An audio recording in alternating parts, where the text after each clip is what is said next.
the key to finding success in life is really by the way we answer the 5 most important questions. What do you want to do? What do you want to be? What do you want to have? What do you want to give? And what do you want to leave? You know, my sabbatical was really about turning from doing to being and attempting to find meaning in being as opposed to find meaning in doing. And I think when you find meaning in both of those, you find real joy, and you find not only joy, but you find quite a lot of success. Welcome to Your Next Big Project is You, a podcast based around the theme of time. Time to be able to press pause on life. Time to reevaluate what's important. Time to reminisce about where you've come from, what you've learned, and what you've accomplished. Time to revisit your goals, dreams, and vision. And time to remember the people in your life. That's it, my friends. If you've got time, fasten your seatbelt and listen in as we discuss opportunities for the next 5 to 25 years of your life. And remember, your next big project is you.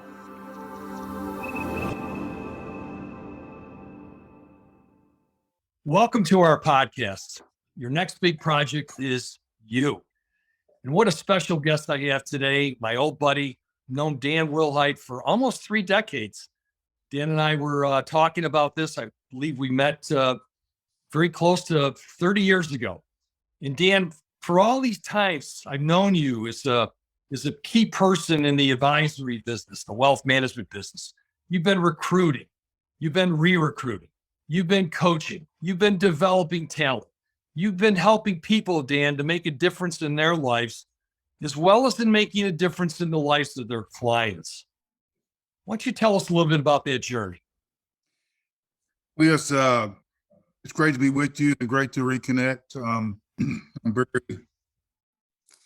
thankful for your influence in my life and in the lives of those that I work with. You really made a big difference and taught us a whole lot about value and how we can bring value to the equation with our clients, and really changed a lot of dynamics in our business. I'm blessed to be a sheet metal worker's son from Tyler, Texas, who found his way through junior college, found my way to Baylor, graduated Baylor. By the way, national championships 2021 basketball. I thought I'd never be able to say that, but anyway, it was a great experience. I have enjoyed the ride. I started off with little or nothing from a financial standpoint. My parents were diligent, hardworking, German people, conservative, faith-based. They were the real deal from a parent standpoint, but they worked really, really hard. And I don't think my dad ever made more than about, $70,000 in supporting a family and sending 2 boys to college and all those things. I really had to pitch in. And so I learned at an early age how to work hard. I worked my way through college, and found myself a bank examiner in the mid 70s, and all because I couldn't get a job in the financial services business. I knew early in life that this is really what I wanted to do.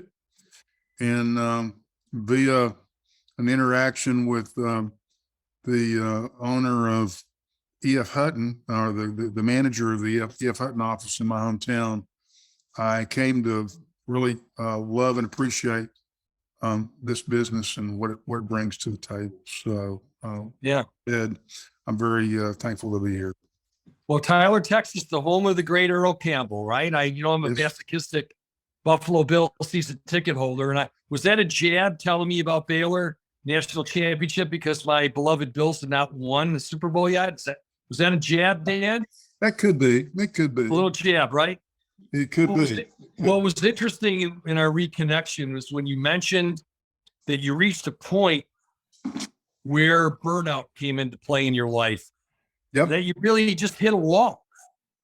And here you were, just looking at business metrics that right at the top of the class here in terms of what you were doing with advisors and running a branch and all things like this. But something changed for you, and this is what the podcast is really all about: is looking and discussing issues with successful folks like yourself who've achieved a lot, who have a lot of blessings in their life, and are thinking now about their future. Well, that hit you years ago with this wall and this frame of mind. Tell us more about that the best you can.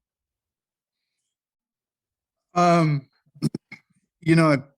started in the business in the late 70s. I was an advisor for 2 or 3 years. I found early on that I really wanted to be a leader, manager first, and then ultimately a senior leader in a company called Dan Rauscher, a predecessor company to RBC. I spent about 20 years of my career at Smith Barney in 2 10-year intervals, and that's kind of a long story. But in the middle of that journey, I took a leadership position at Smith Barney.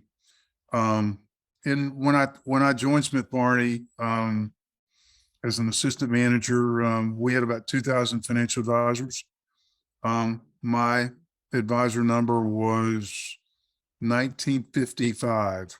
And when I departed Smith Barney after Morgan Stanley merger, there were 22,000 financial advisors there. So, the local environment that I managed had grown significantly. I was very blessed to be a part of that. I'd seen myself as a builder, as a grower, as somebody that had kind of done it the old-fashioned way. Smith Barney used to have an ad that said, "We do it the old-fashioned way. We earn it," as John Houseman used to say.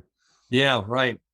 But I'd come to see myself as a counselor, as a coach, with an objective and subjective perspective that seemed to matter.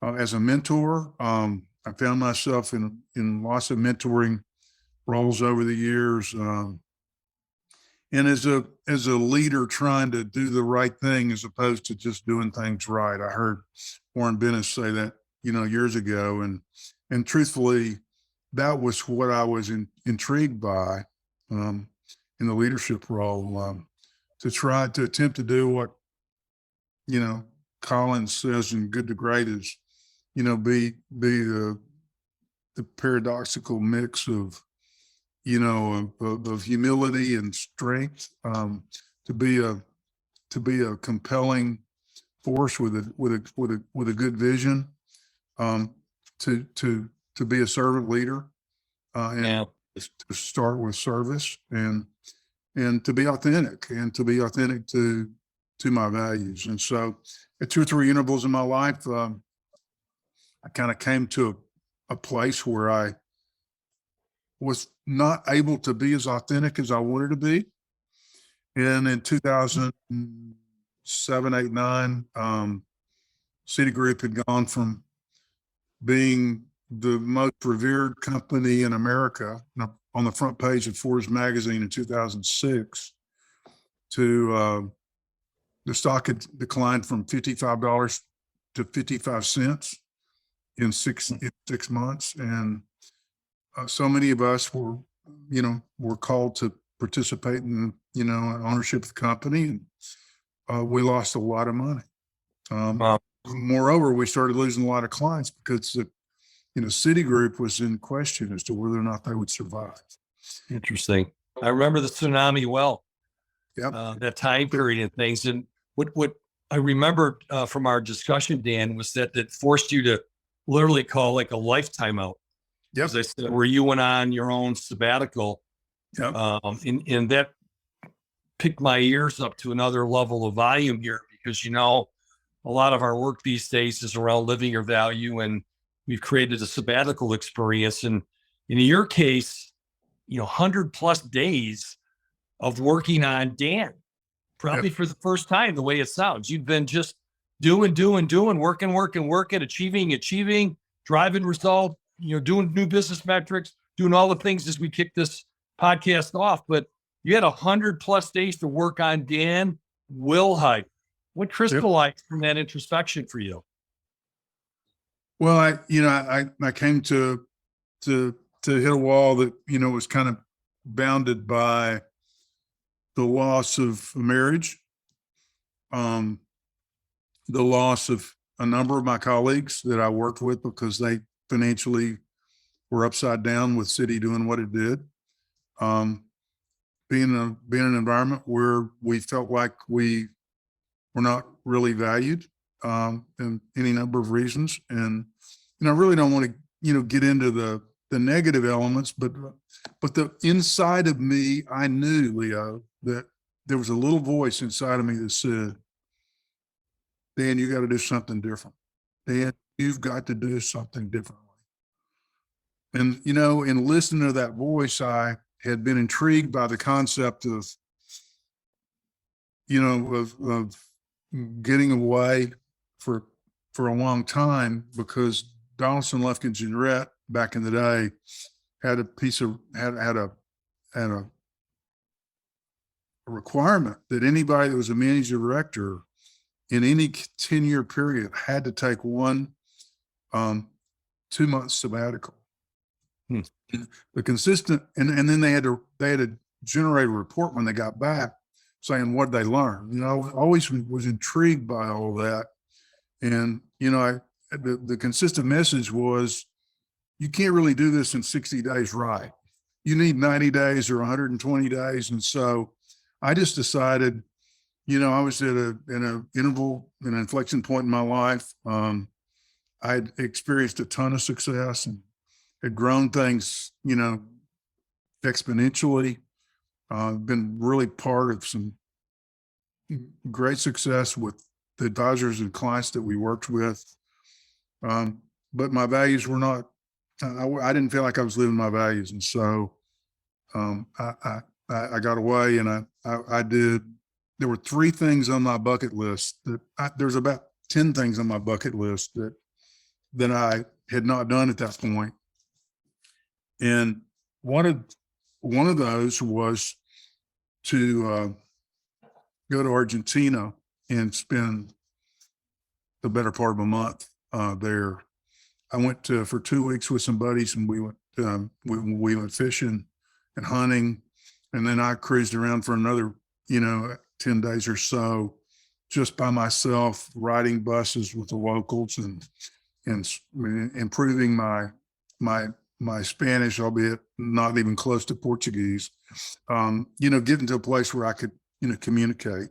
It's a beautiful country. The fishing is fabulous. Leo, you know this, others will not, but I love the sport of fly fishing. I find the best part about that is it's free form. While there's some rules how you need to do it and do it right, the whole job is to just get out there and get it done. And it's mind numbing because it frees your mind to really focus on just the moment. And I found that, in the preceding years, I had a really hard time focusing on the moment. I was wound up tighter than a $2 watch. I found myself instead of being a human being, I found myself being a human doing. Wow. You mentioned those words earlier. You were doing this and doing that, and I was doing a lot. But I was doing a lot with not much meaning to it, and I found that I needed to get away to do that. So I went to Argentina. I spent one of my goals was to spend 30 days in the Rockies and drive the length of the Rockies from New Mexico all the way to the Canadian border. And I did that, just me and my dog. And for one long weekend, one of my sons came to join me in Wyoming. It was probably the happiest I had been in 20 years. Wow. I loved it. I loved every minute of it. I experienced so much, and I came away with a new appreciation for life. And I came away with some great memories. Some of those memories were with my son, and my son is now deceased, as you know. And just looking back at those moments with my son today, they're irreplaceable. They will never ever. They're etched in my memory forever. The way he fell out of a boat into 55-degree water in the river in Montana, and where my dog chased fish every time I caught one on the line.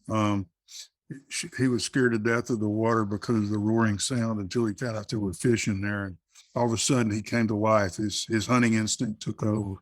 It was just beautiful.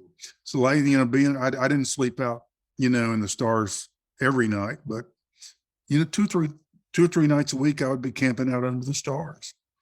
And while it's a little bit scary, if you know that there's bears in the country, I had my dog with me, and his perceptive abilities were extraordinary, and I had some bear spray, so I didn't worry about it. I wonder if if the dog was scared more than you, Dan. I wonder. Maybe Maybe so.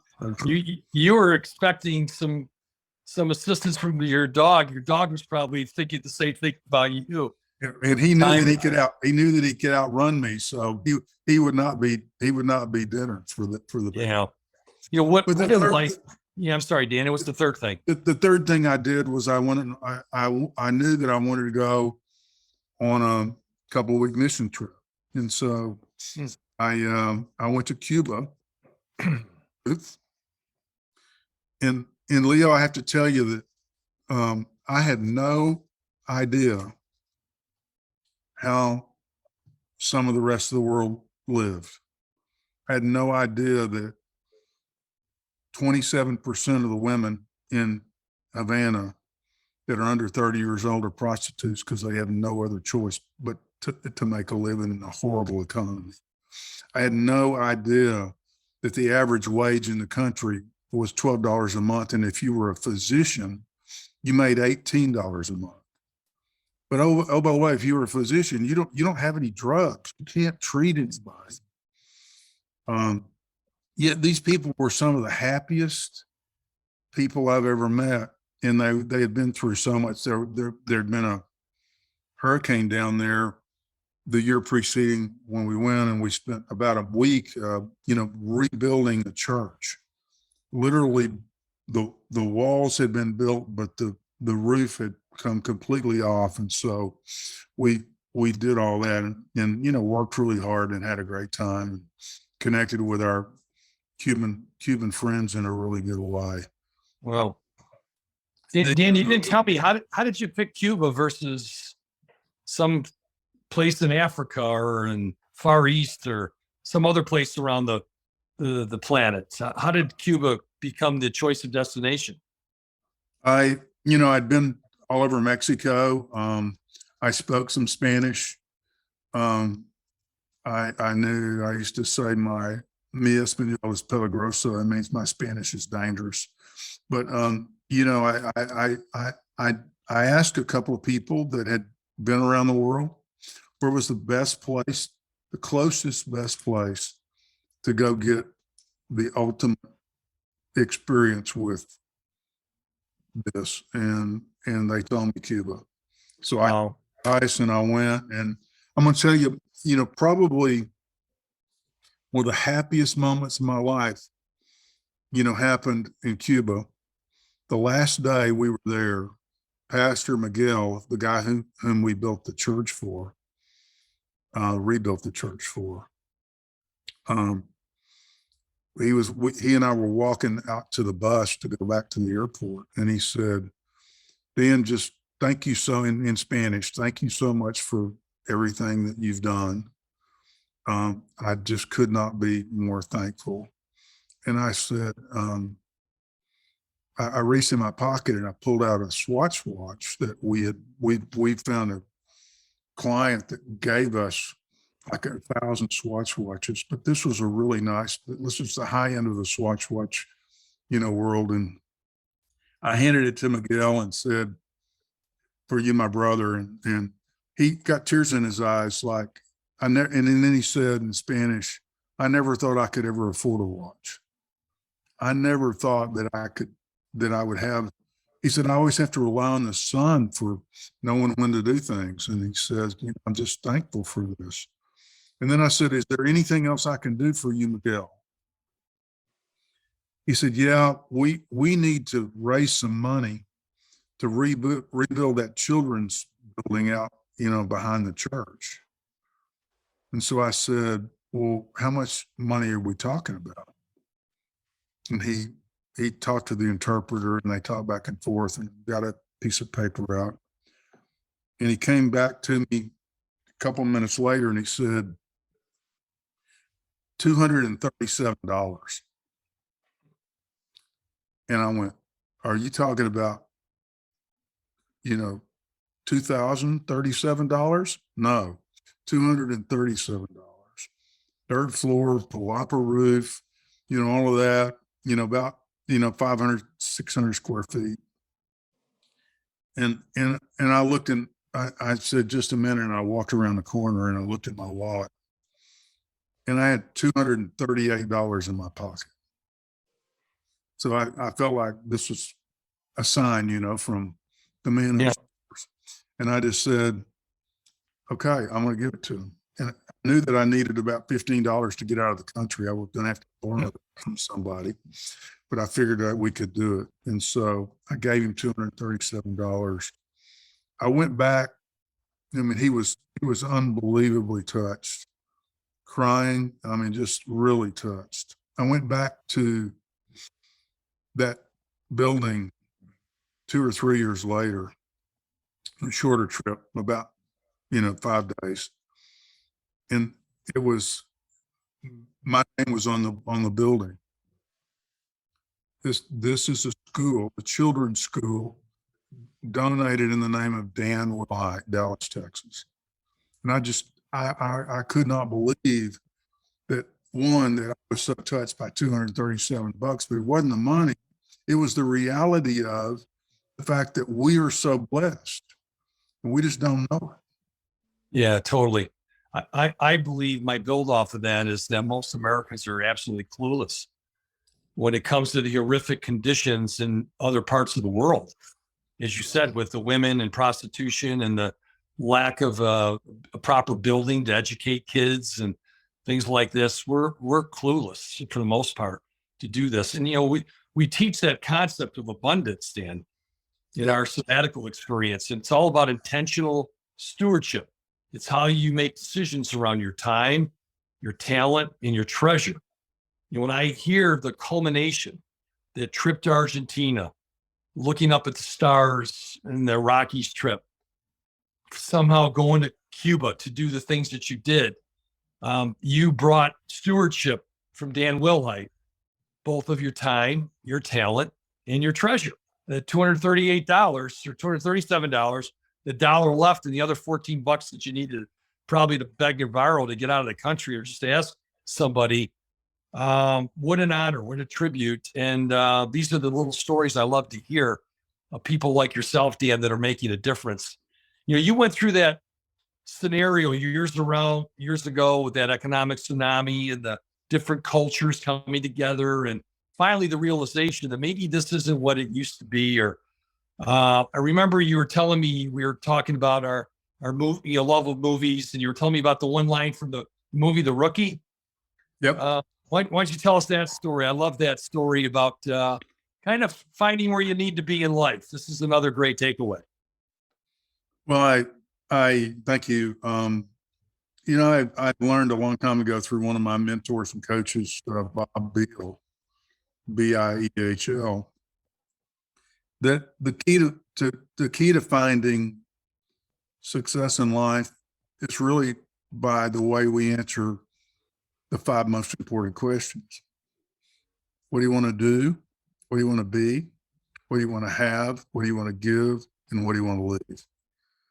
You know, my sabbatical was really about turning from doing to being and attempting to find meaning in being as opposed to find meaning in doing.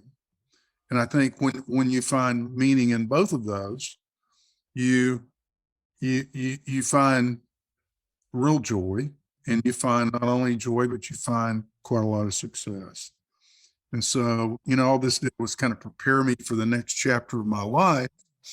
But in doing all this, I didn't say during the sabbatical, I told everybody, left a message on my phone, and you know, I would already received a couple of offers before, you know, without even trying to get away. And I just said, I got to get away for 4 or 5 months and clear my mind out. So anyway, I did that. But in doing it, I read a book at least once every 3 or 4 days.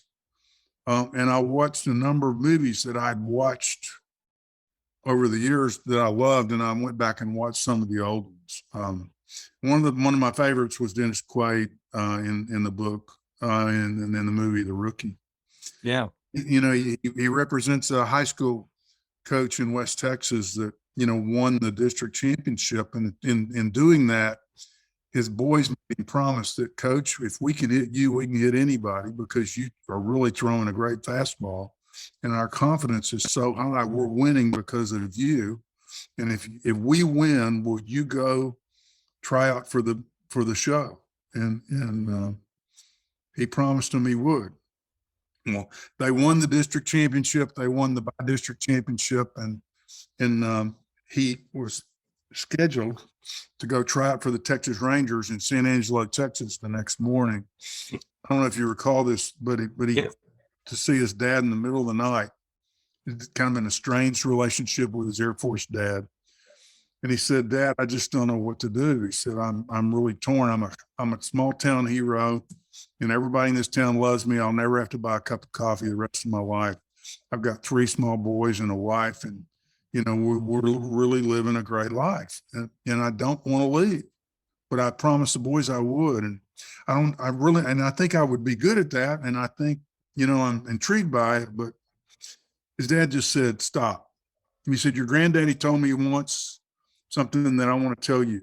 He says, it's okay to do what you have to do until you find out what you're meant to do. And I think when you find the balance of being and doing together, you start to find out what you're meant to do. And Yeah. it's kind of you've heard me talk about the Japanese concept of ikigai, but it's that place where concentric circles of what I'm good at, what I love to do, what I can make a reasonable living at, and what the world needs all comes together, and where your passion and your vocation and your avocation kind of come together, where every day feels like it lasts 15 minutes. And that's Yeah. the joy of doing most of my career. Yeah. I can almost hear that sheet metal dad of yours probably echoing similar words to you at some point growing up.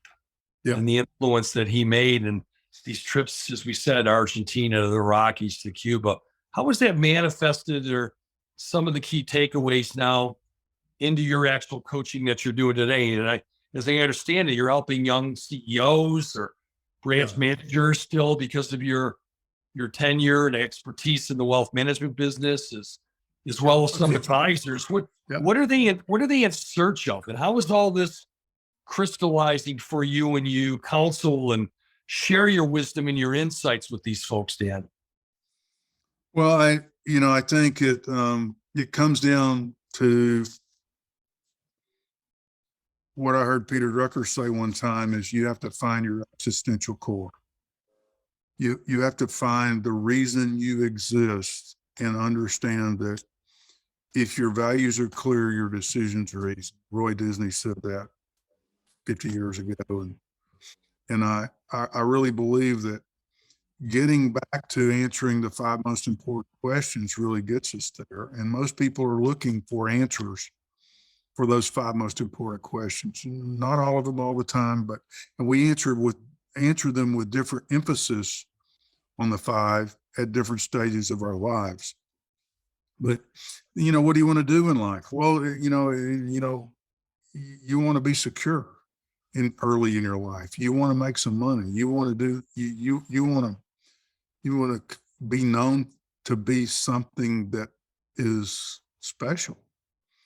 What do you want to be? Well, sometimes you want to move beyond being, secure to providing security. You want to be the shelter, that people can come to get advice. You want to be the counselor that builds and grows, other people. You want to be accessible to those that you can make the biggest difference in their lives with. Yeah. I just find that, that, finding out who you are there's a really high correlation between achievement and understanding yourself. Chinese philosopher said the key to life is knowing thyself. And I really believe that's true. And answering these 5 questions really, for me, helped put it in perspective. And I've continued to go back on an annual basis and evaluate these things because it all changes. It changes moment by moment. Hold on, I didn't. My dog just. We got a special guest in our podcast. We got a special guest. Not an issue, Dan. You're talking to a guy who's a dog lover as well here, and hearing you travel in the Rockies with your dog years ago brings back just a lot of fond memories to myself. I know my wife and our family and my kids, and growing up with dogs in our life and things. But I'm curious here when I hear these 5 things, when you mentioned about living to our values, I can relate totally to your situation. I'm the son of a Sicilian immigrant, 7th grade education. Mother worked on a Cool Whip line, part of a General Foods plant. And I always tell people, and I proudly say this, I said, I didn't come from any money. I came from values, though. And they were instilled in me. And this is what I try to impart upon a lot of the younger folks that I'm coaching these days as well, is what do you stand for? What should someone really expect from working with you? Let me open up that zipper on your chest and find out what really makes you tick. In my case, it's that passion and commitment and trust and respect and value. And when you live to your values, I believe your authenticity really shines and humanizes you. And people can say that he's someone I like, he's someone I can trust, or someone I can value. So to bring this home, Dan, is the final question. Much of my work today is in the pursuit of joy and helping people to think about living a life with significance and abundance and gratitude and perspective, and being their best, living their legacy. The things when you think of these thoughts of living your life of significance, to living a legacy today, what are some of your thoughts on those areas? Significance to legacy. Well, in the financial services business, oftentimes we confuse legacy with inheritance. And, inheritance is not always legacy. Inheritance has to do with stuff. Legacy has to do with relationship. It has to do with experiences. It has to do with expectations. It has to do with so much more. So, I really believe that legacy is, abundance and significance come from finding a way to make a bigger splash in life's pond. Nice way to say that. Yeah. I love it when when I'm with my grandkids out here at the lake behind my house, and, I have a slingshot and I put stones in them and we shoot them to the middle of the lake and try to make ripples, and, who can bounce the stone the most and who can make the biggest ripples. Well, I think making ripples in life is what significance really is. It's the ripple of faith. It's the ripple of hope. It's the ripple of encouragement. It's the ripple of joy. It's a ripple of friendship. I mean, I'm just so pleased to reconnect with you, my friend. We haven't seen each other in 20 years, and I've kept up with you just a little bit, but just the friendship is that legacy of friendship is so important.